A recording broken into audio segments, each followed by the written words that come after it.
In a world where even the smallest disagreements can lead to arguments, violence, and even death, two brothers tackle the difficult subjects.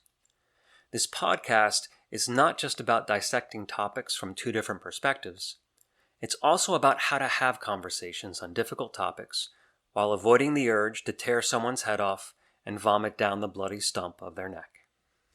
Hello, Brian Davis, Brother versus Brother. I'm going to take just a few minutes to talk about an issue that I'm seeing in our current political system. And I'm going to call this issue the Herschel Walker Effect.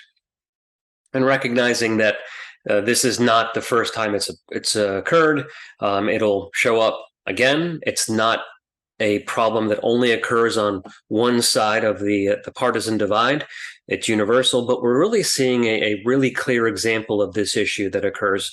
And first of all, I want to express my sympathy for Herschel Walker, but at the same time, he kind of brought it on himself. You know, when you step into the spotlight, you're going to invite all sorts of attention and scrutiny, and with all that comes criticism. And so it's really important that if you decide you're going to take that path, be prepared for attacks. And some of those attacks will be unjustified. But people are really going to dig into your past and some of your stances and dissect them, and that's exactly what's happening here. He's become, for those of you that aren't aware, Herschel Walker is the Republican candidate for a Senate seat in Georgia, and he decided this was a path he wanted to take. And as a result, there's been a lot of attention to him and some of the things that he said, and he's been having difficulty articulating some of the subtleties of some of the issues that are out there, and he comes across sounding confused and sometimes just not so intelligent.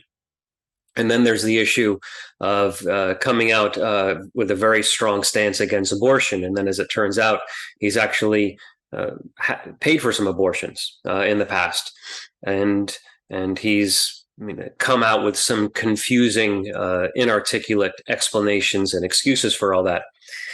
And as a result of this, the Democrats and some of the media are asking some of the Republicans, why now are you still supporting him, and why will you vote for him? And shocked when they find out the Republicans will. And again, I'm going to say this is not a problem strictly with the Republicans, because I'm going to now paint a different picture.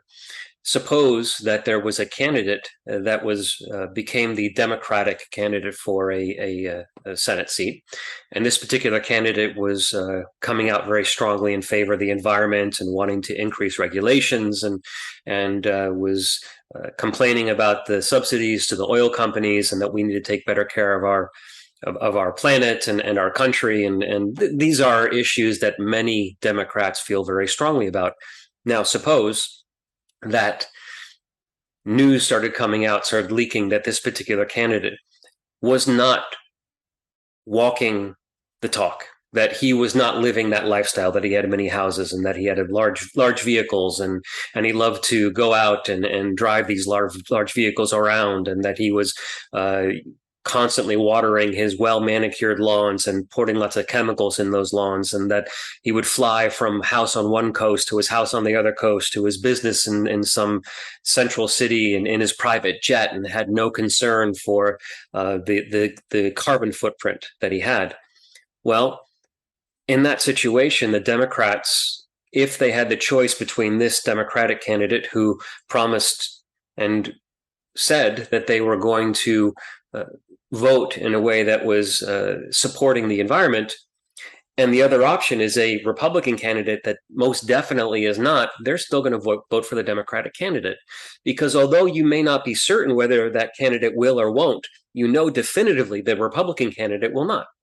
So if you go back to Herschel Walker, the Republicans are still going to vote for him.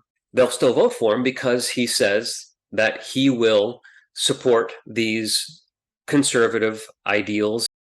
Herschel Walker is going to stick to the conservative agenda, or at least he says he will. Now, you have one candidate that says they will, doesn't act that way, one candidate on the Democrat side that we know won't support the Republican agenda in most cases, maybe not in all. So given the choice, the Republicans have three options. They can vote for the Republican who says that he'll support the agenda. They can vote for the Democrat who they're fairly certain won't, or they can stay home. Those are the three choices we have. And this is really the problem with our present political system. The Republicans are still going to support Herschel Walker because they have to. They have no other option.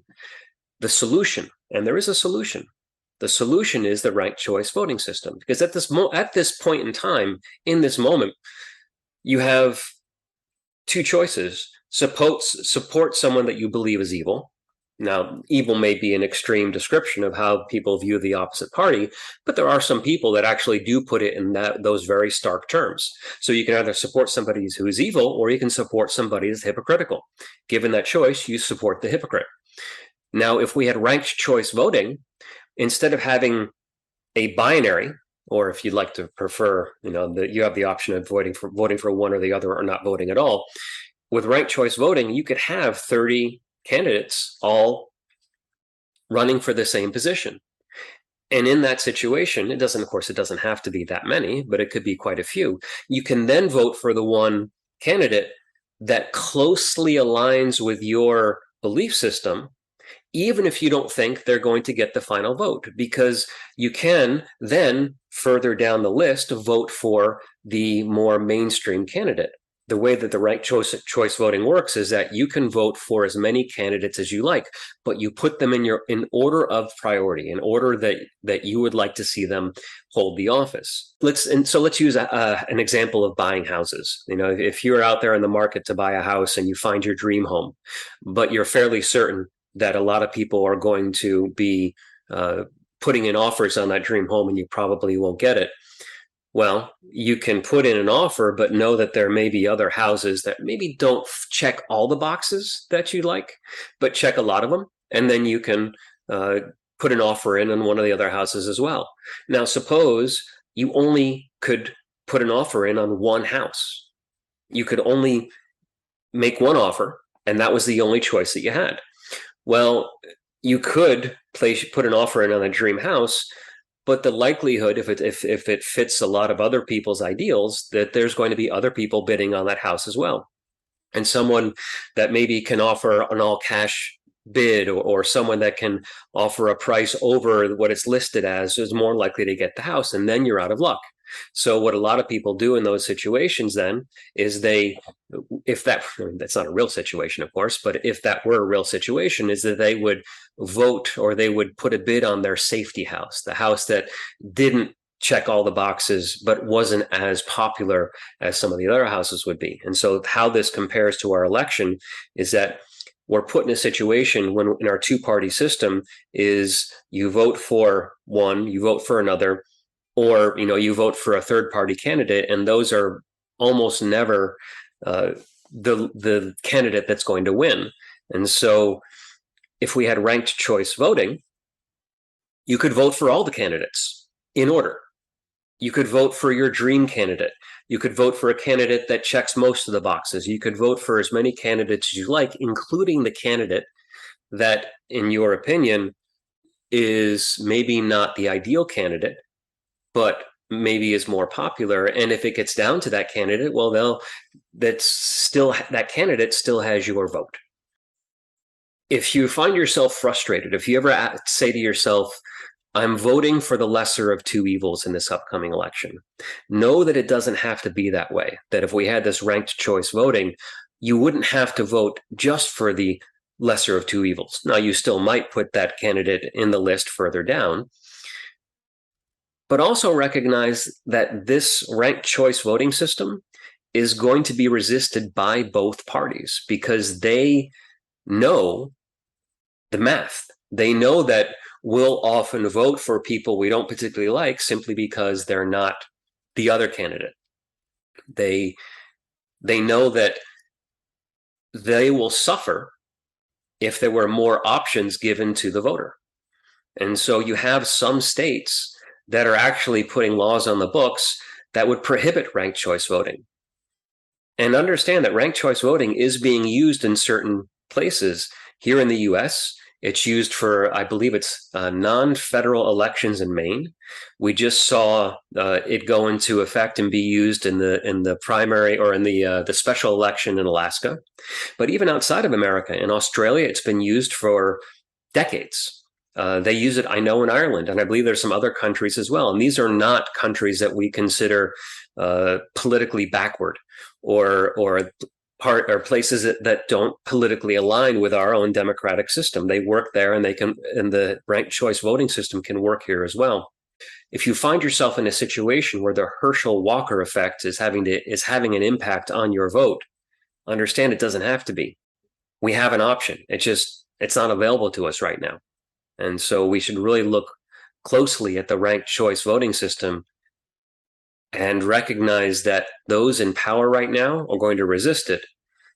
But it is an effective and a reasonable election system that doesn't undermine democracy, that doesn't undermine the Constitution, and would make this Herschel Walker effect go away. I hope you don't find yourself in a situation where you're having to choose between something you consider evil and someone you consider hypocritical in this upcoming election. And I also hope you actually vote. It's really important that we all do so. It's the one way that we have a say in how the government works. Thanks. We hope you learned something in this episode of Brother versus Brother, a podcast about difficult conversations. We also hope that you enjoyed it enough to subscribe to the podcast. You can help us by spreading the word. Share this episode on your favorite social media so that others will have an opportunity to experience it as well. You can also support us by donating through Patreon. This information and more can be found on our website, broconvo.com, and on our various social media accounts. Thank you.